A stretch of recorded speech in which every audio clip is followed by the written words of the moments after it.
But where you mention about your eating disorders and stuff, was that a little link with the dancing background as well? Is there a correlation between the two? Like you had to be a certain size to be a dancer or those kind of Yeah, things? I think looking back, my eating habits were I've always danced. I started dancing from the age of 5, but I didn't start dancing to like a higher level, like professionally, until I went off to college when I was about 19, 20. So I was older. So I wasn't in that world, which some kids are, which is really intense from a young age. I wasn't in that, but my eating was pretty. Can I swear? I think I Yeah, have yeah, yeah. sworn. Please Yeah, swear.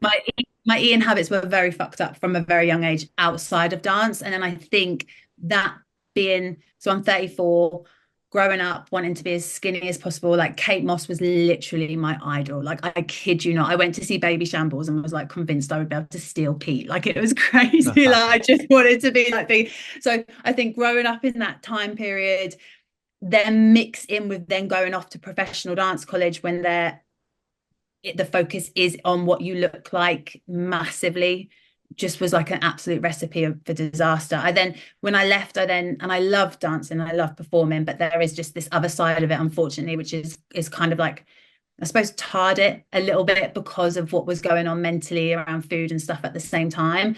But I then did go on to like dance, and I fell into a bit of modeling work, which I sort of quickly within a couple of years stopped doing because that just made everything a hot like again. It was like I was going from one job to a next, which your creativity should put you at the top, like as in like your job still should come from like booking the job because you're the best performer or the best dancer, singer, actor, whatever for the job.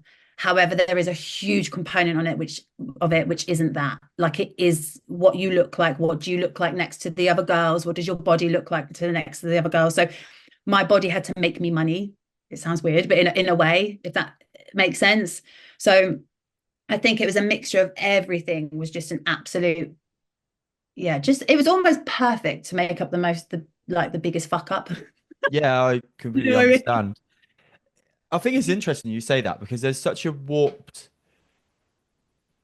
like an illusion in society right now that is opening people's eyes and welcoming different sizes and the plus size models and all of those kind of things, which is, I've got no issue with it, right? If somebody wants to admire that kind of side of the industry, then that's absolutely fine. But then you go into the professional element and the performing element of society. So stage shows, Disney, um, like you name it, in music, like all of these people who are chucked on stage in front of your eyes.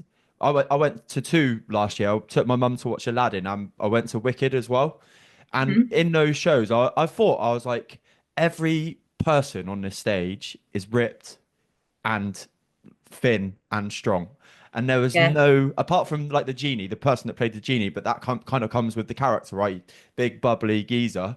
But all of that element is thrown in front of your face as like considered to still be the norm of how what you need to look like to be a professional performer, be a professional singer, dancer, actress, actor, whatever it is. But then there's this like narrative as well that's like, oh, it's okay to be the other way. But if you want to be a professional, you still got to look perfect. Yeah, I think it's hard as well because you have to be fit. You are like, so I had done a bit of singing and acting, but I wasn't a singer actor. So I was a dancer that sang at a push if I had to, but my main discipline was dancing. Yeah. And you trained like an athlete. So I was at college like at 8 a.m., warm up, dancing right through till like 7 o'clock in the evening. Like you physically do have to be crazy fit, otherwise you wouldn't withstand it. Like there's nothing worse than being on stage for 2.5 hours and getting out of breath. Like you wouldn't book the job because of that. So you are going to get a lot of athletic body types. What I think was really bad, especially when I was at college, and I know it was even worse before my time came. I'd like to think it's better now, but it's the misinformation around food and the lack of knowledge around it, that it's like the attitude towards food. Because my body was always going to be athletic when I was dancing, because I was dancing for 10 hours a day. Do you know what I mean? So it was, but it's the way you thought about yourself having to be so small, and the way the fear around food. Like we would have like classes where we'd have to keep a food diary. And I remember one lesson in particular to read out our food diary to our teacher, to everyone in the room. and he would critique what we were eating. Now, this teacher I idolize, like in the dance world, he was phenomenal. Yeah. Has no nutritional background whatsoever, no like evidence-based practice for exercise other than you just fucking do the splits until you die. Do you know what I mean? Like there was nothing, but because like you have these young kids and like me, these performers that put these people that are in position of power is on such a pedestal when it comes to this area, you then believe everything else that they say. So it's almost like it's not so much the body type, because it's like an athlete, like your body needs to be in a certain, it needs to be, you know what I mean, in the Yeah, yeah, best state for you to perform its best. But it's the with, again, I don't know about athletes if you were running or whatever, but I'd like to think with that kind of thing, you're taught to fuel your body. You're not taught to fuel your body as a dancer. You're literally taught like you have to be like, don't eat. Like, do you know what I mean? Like there was awful stories of like girls in ballet school like eating cotton wool, so because it like fill their stomach up rather than eating. Like there's horrific, like a lot of horrific stuff. And me and my friends now will often look back, and it's like a really dark, twisted sense of humor. We all know it's fucked up, but we'll laugh about the shit that we did. But because we're like, whoa, that was mad. Like we literally would like have, we'd write our own signs and put them on our kitchen cupboard doors saying like, fat dancers don't work.